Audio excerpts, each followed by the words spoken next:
Good morning, students. So today we are meeting again. So friends, today we'll be learning a very important topic, right? One is matrix method for linear programming and sensitivity analysis. So these two topics we are going to cover today. One is the matrix method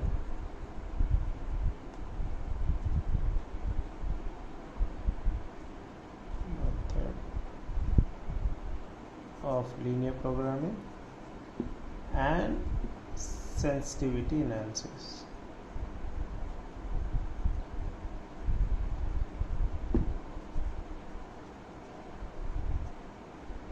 Right. So we have solved linear programming with a lot of different ways. So we learned dual and primal. So matrix method of LP is an extension of that thing, and today we'll learn that how we can solve means when you are solving primal, how using simplex method, how your dual is simultaneously being solved, right? So today we'll see. So we'll be having the same problem in hand, right, related to IIT Gandhinagar carpentry shop, and the problem is, just a minute, I show you the problem, which is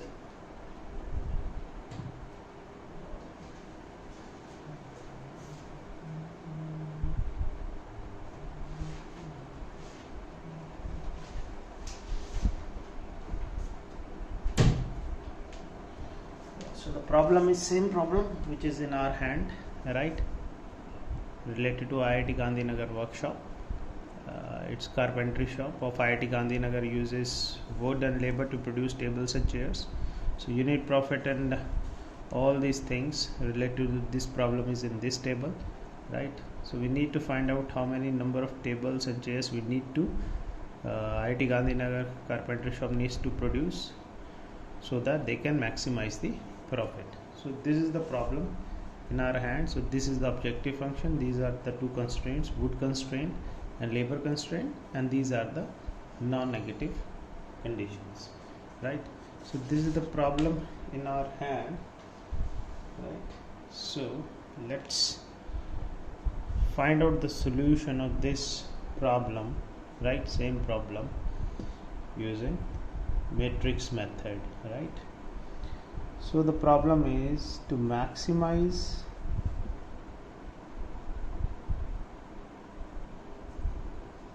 this objective function is 6x1 plus 8x2 subjected to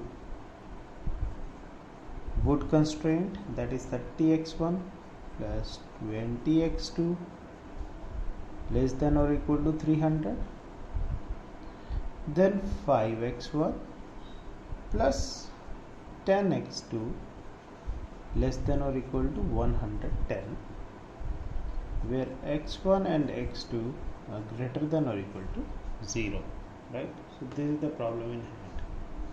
So what does matrix method and how it works, right? So now we know that we know the certain things about matrices. You people have studied in matrix or in your first year perhaps, or in +1 +2. So it says that xb is equal to b inverse of b, right? Now what is xb here? So xb is set of basic variables, right? xb is a set of basic variables, means this is a matrix of x1 and x2, right? What is b inverse? So first, before that, what is b? B is a matrix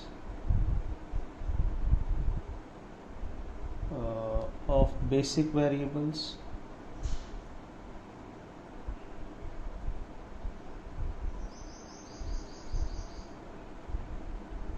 so xb is a set of basic variables and b is a matrix of basic variables, right?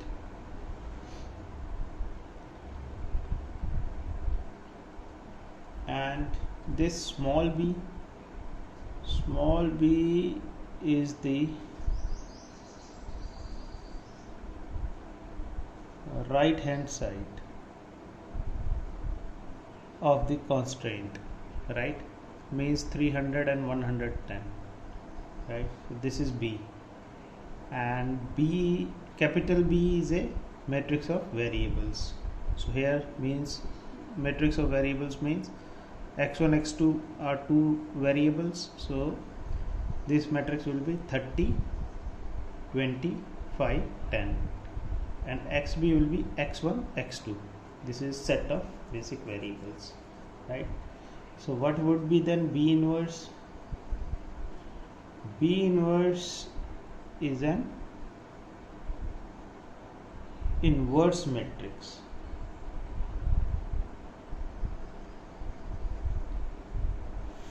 for a given square matrix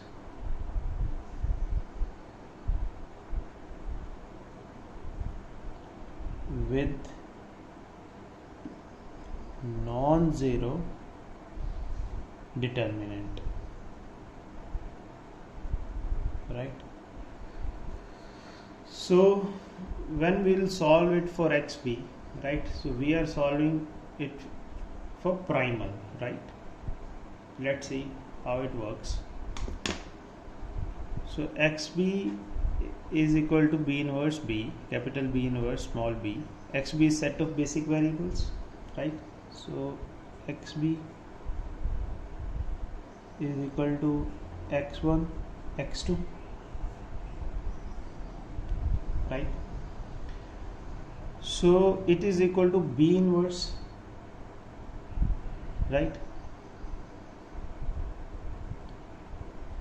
So b is your is a matrix of basic variables. So 30 20 30 20 5 10 5 10, this is b and its inverse, and small b is the right hand side, means 300 and 110.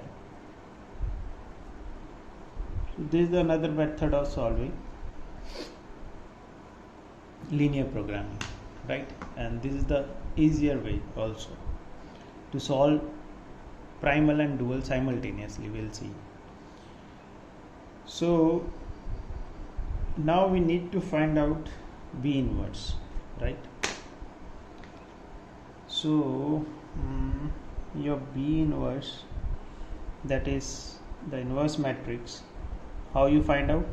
That is, the one way is to find out the adjoint of b upon determinant of b, and your determinant must not be equal to 0, that is, it must be non-singular matrix, right? So what would be the value of the b? B would be 30 multiply 10 300 minus 5 into 20 100, that would be equal to 200, and which is not equal to 0. So it's a non-singular matrix, so we can find out b inverse. So b inverse would be 1 upon 200 into adjoint of b. Adjoint of b, to find out adjoint of this matrix, square matrix, so these two terms will interchange. So 10 will come here, 30 will come here, 10 30, and negative sign will come on these two terms. So minus 5 minus 20, right? So when you multiply 1 by 200 with this, you will get B inverse is equal to 1 upon 20 minus 1 upon 10 minus 1 upon 40 3 upon 20, right? So this is the B inverse matrix. So this is the B inverse. So now you are having B inverse with you. So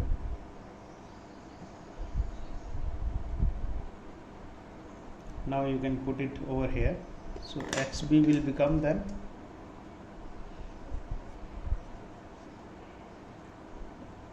that will be equal to 1 upon 20 minus 1 upon 10 minus 1 upon 40 3 upon 20.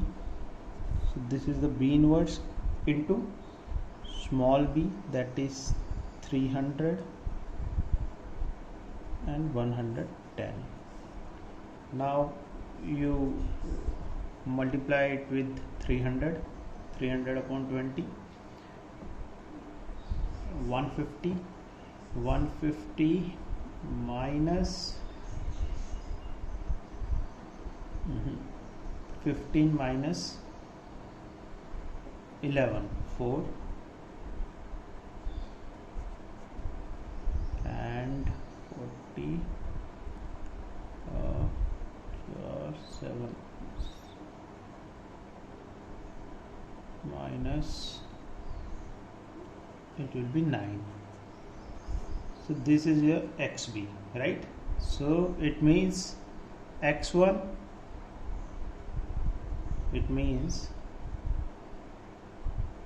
X1 is equal to 4 and X2 is equal to 9, right?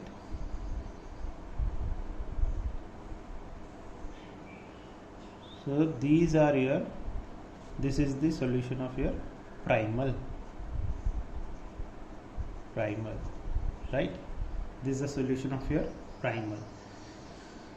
Now if you want to find out the solution of dual, so what is the solution of dual? If you want to find out using matrix method, then if you want to find out the solution to the corresponding dual to this primal, then for that we have Y. So Y is your solution to the corresponding dual is equal to CB into B inverse, right? Now what is CB? What is CB? CB is the objective function coefficient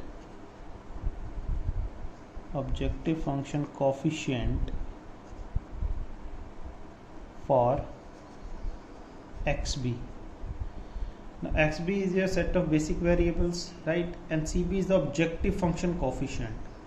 So this is the objective function coefficient, that is 6 and 8, right? So this is your CB matrix, and Y is your you can say Y is the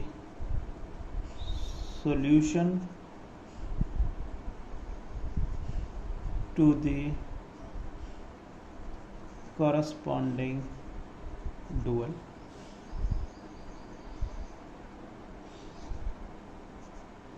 right? And B inverse, you already know it is an inverse matrix, right? So let's solve this to find out the value of the dual, right, of this primal. So let's solve that. So Y will be equal to CB. CB is the objective function coefficient, that is 6 and 8. 6, 8, right? and B inverse we have already find out this. So 1 upon 20 minus 1 upon 10 minus 1 upon 40, 3 upon 20, right? So this is CB, that is the objective function coefficient of this problem, and this is the B inverse. So now solve this, you will get 6 upon 20 minus 8 upon 40. So when you solve this, you will get 0.1, and 8 minus 8 upon 10 plus 24 upon 20. So you will get 0.6. Now here, if you see this, this is your y1 is equal to 0.1 and y2 is equal to 0.6. So if you remember, this is the solution of the dual. Now let's see this from the from the simplex table, which we have already solved. So let's see this. So this was the problem which we did in lecture 6, right, related to simplex algorithm in tabular format, right? So here if you will see, so when we are solving a simplex table, right, so what we are actually doing, we are solving the primal as well as the dual. How? So this is very interesting thing, so please focus over here.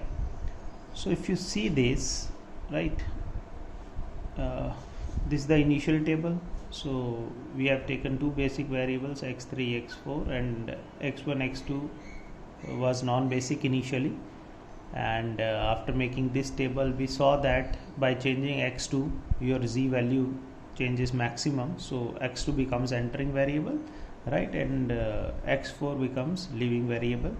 So x2 enters into the solution, into the basis, and x4 left. And in the second table we saw that x1 also enters into the table and x3 leaves the table. And finally we saw that now objective function values are all positive, right? So that is the optimal solution you get finally, and no variable is leaving and no variable is entering into the solution, and this objective function values here all are positive. So if you see this here, so we found out finally x1 and x2 values, right? So these were the optimal values. So here we say basic variables, but this is the optimal solution, optimal values,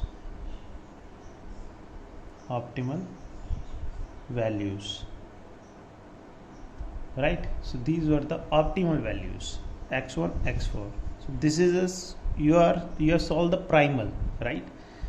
Now if you see carefully these values, that is y1, y2, right? Because you are solving in this simplex table, we are simultaneously solving primal as well as dual. So this is your 0.1 and 0.6, 0.1, 0.6, right? So this is the solution to your dual. So in a simplex method, whenever we are solving a simplex method, we are solving both dual as well as primal, right? We will just see in the sensitivity analysis what is actually dual. So dual is a shadow price or a marginal cost of the resources, right? So, and this, if you see these four things, right, so this is the B inverse matrix. So here you can see 1 divided by 20, 0.05, minus 1 divided by 40, that is minus 0.025. So like this, minus 1 upon 10, that is minus 0.1. so this is the B inverse matrix, right? And this is, here you can see, this is the B inverse matrix. So this is the beauty of simplex algorithm, simplex table, that whenever you are solving it for primal, actually you are solving it for primal as well as dual. You will get both the solution of primal as well as solution of dual, right? So this is the matrix method of LP, an easier way to find out the solution of primal as well as dual. Now let's see about, I hope that this is clear, right? So here we have solved it for primal and as well as of dual, right? And this is the B inverse matrix. Yeah.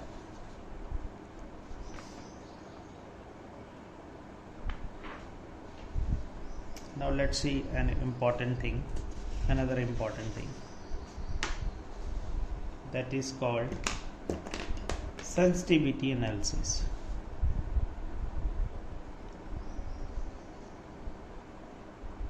So sensitivity analysis, suppose we take this same problem which we just solved over here, right? Same IIT Gandhinagar carpentry shop problem. So the problem, now you try to understand this important concept of sensitivity analysis, right? So the problem,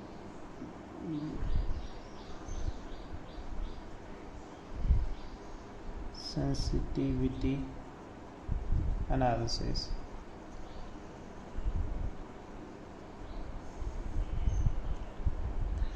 so the problem is to maximize, right, z is equal to 6x1 plus 8x2 subjected to 30x1 plus 20x2 less than or equal to 300.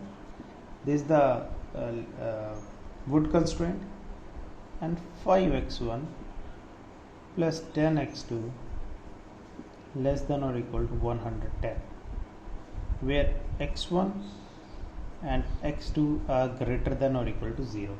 So this is your wood constraint,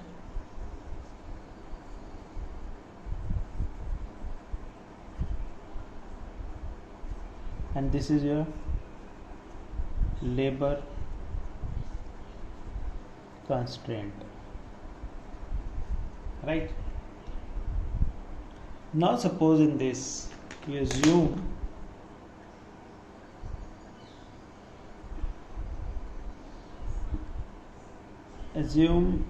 that x1 and x2 continue to be basic, right? Continue to be basic when, if we add some more resources, small amount of more resources, right? So suppose in this equation, if we add a small value of resource delta, then we assume that x1 and x2 continue to be basic, right? So then we solve for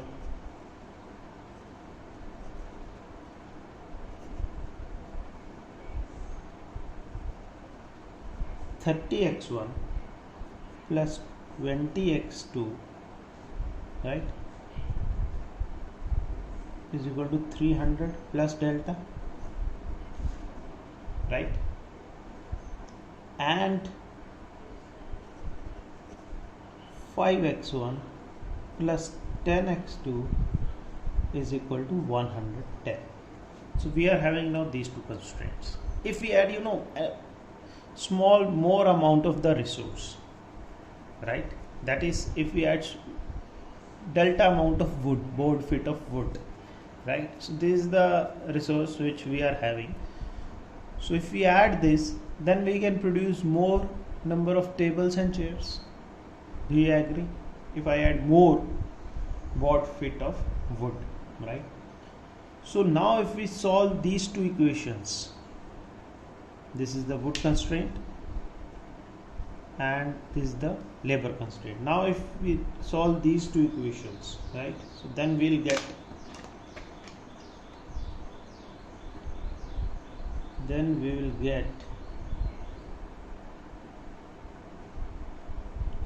x1 is equal to 9 minus delta upon 40, x2 is equal to 4 plus delta upon 20, right? And once you are having the value of table and chair, then if you put this value to the objective function, then you will get z is equal to 96 plus 0.1 delta, right? So what does it means? What does it means? So it means if we increase the first resource, it is which resource? Wood resource. If we increase the first resource by delta, small amount, right, then the profit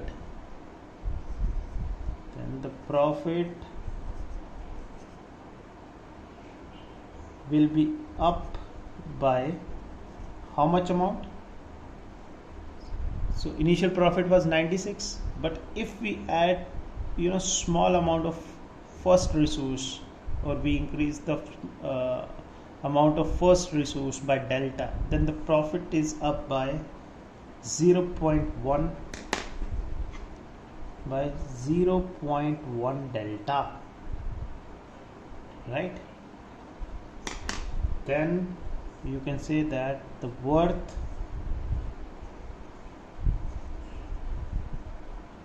of 1 unit, the worth of 1 unit of the resource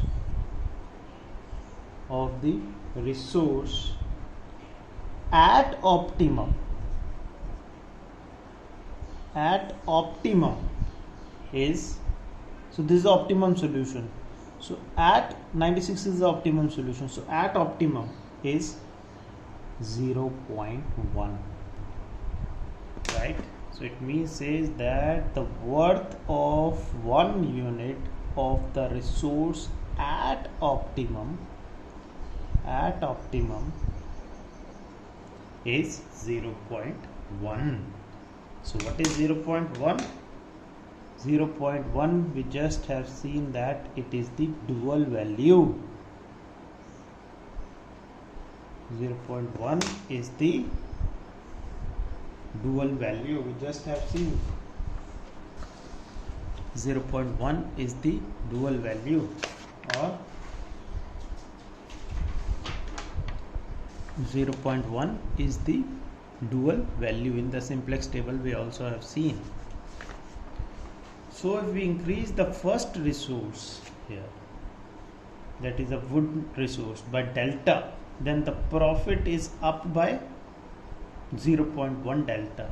So it means that the worth of 1 unit of the resource, that is the wood here, at optimum is 0.1, and 0.1 is your dual value. So friends, it means, very important thing I am going to write now, that is dual is called shadow price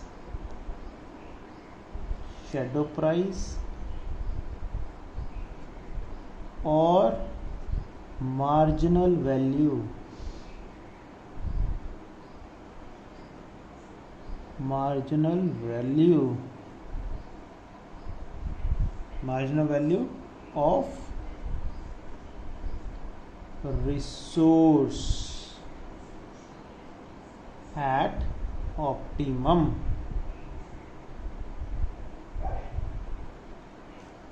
So dual is called shadow price. It is the notional price, right? So if someone asks you what is dual, so dual is called a shallow price or marginal value of resource at optimum, right? So this is very important thing which we are discussing. So we are checking the sensitivity analysis, that if suppose we are changing any resource, if we are adding any further resource, right, then what would be its effect on the profit, right? How it is correlated. So we have seen that if you increase, suppose delta is 1, right, then this equation on the right hand side will become 301, and here the profit will be 96.0 or 96.1 profit would be this. So it means that the worth of 1 unit of resource at optimum is 0.1. So dual is called the shadow price or the marginal value of resource, right? This is the notional price, you can say that, right? So this is the economic interpretation of our this primal and dual concept. So we have in one of our problem, right, we have checked very important thing. I just show you in our previous lecture which we discussed. Just a minute.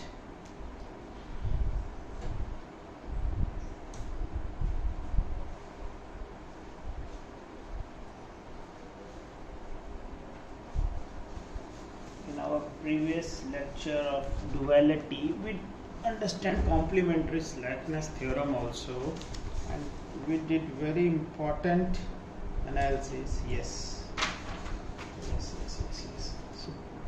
So in the previous lecture, what we did, we had if you see this,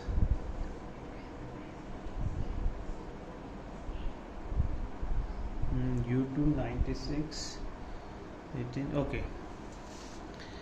So here if you see in the previous lecture when we did complementary slackness theorem, right, so here this solution which we found out, right, was the optimal solution, right?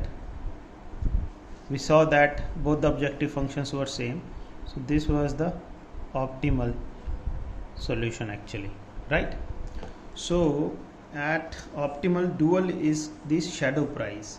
So here you see that when x1 and x2 are in the solution, v1 and v2 will be 0, and when u1 and u2, that is the slack variables, are 0, then y1 and y2 are in the solution, and y1 is your 1 and y2 is equal to 1, right?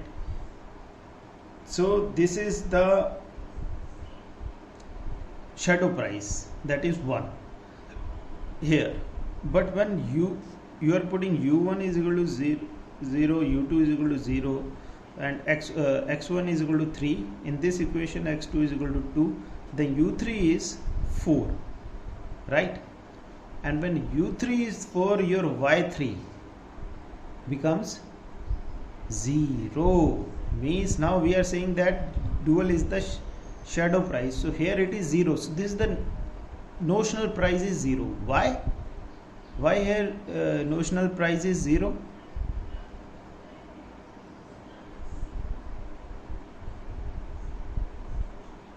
This is the, for the third resource, your shadow price is 0 or marginal this value is 0, that is y3 is 0. It means that because still you are left with 4 unused, this constraint, this slack variable is equal to 4.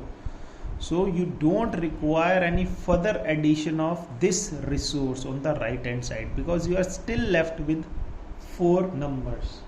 So you are still having some resource unused, because slack variable value is 4. So it shows that you are still left with, some of the resource is still left unused, right? So you don't require any further addition of the resource, because this is the notional value 0.1. So 0.1 means, if suppose you want to procure more wood, right, and the cost of wood is 0.05, right? If the cost of addition of wood, 1 board foot of wood is 0.05, then you will be in profit, because it's 0.05, but the value, the shadow price is 0.1. But if the price, right, if the price of the wood is more than a particular value of this delta, then you are not going to get a profit, right, after certain value. It's not like that you will keep on increasing the value of delta and your profit will keep on increasing, because after some time you also need to have some addition of labor also if you want to increase the profit, right? So this delta value is not unlimited, that you will keep on increasing and your profit will keep on increasing, right? So that need to be checked thoroughly, right? Okay, what would be the value of delta for which you are going to get a profit up to a certain limit, right?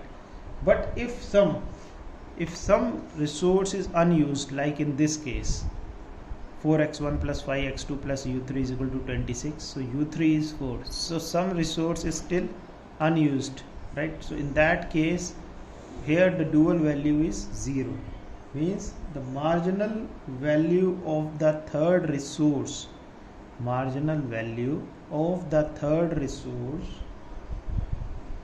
is 0 in this case, right? So this is the notional price, right? Because still we have this much of resource available with us, so no need to procure more resource from the market. But here at optimum, in this case, because x1 you are putting 4, x2 9, so in this case it is 0. So here you need to procure, if you want to have more, if you want to increase your profit, then you need to procure more resources in this case. So this is the sensitivity analysis, right? So friends, today we learned very important things. One was the matrix, way to solve this linear programming matrix method, and next we learned is about the sensitivity analysis. In matrix method we saw that how easily we can solve your primal and dual, right? And then we checked it using the simplex method, which is very important. So simplex algorithm is very important. If you learn to write the simplex algorithm properly, you can simultaneously solve the primal as well as this 0.1 and 0.6 are the values of your dual, and this is your B inverse, right? So this is the beauty of simplex method. So with this we have finished the simplex method as well as the dual primal relationship, right, and sensitivity analysis. So from next lecture we'll be starting a very important topic, right, on different network models, that is transportation method and assignment method. So till then friends, thank you very much. If you are having any question, you can mail me, you can tell me in the tutorial class. We can discuss your doubts, right?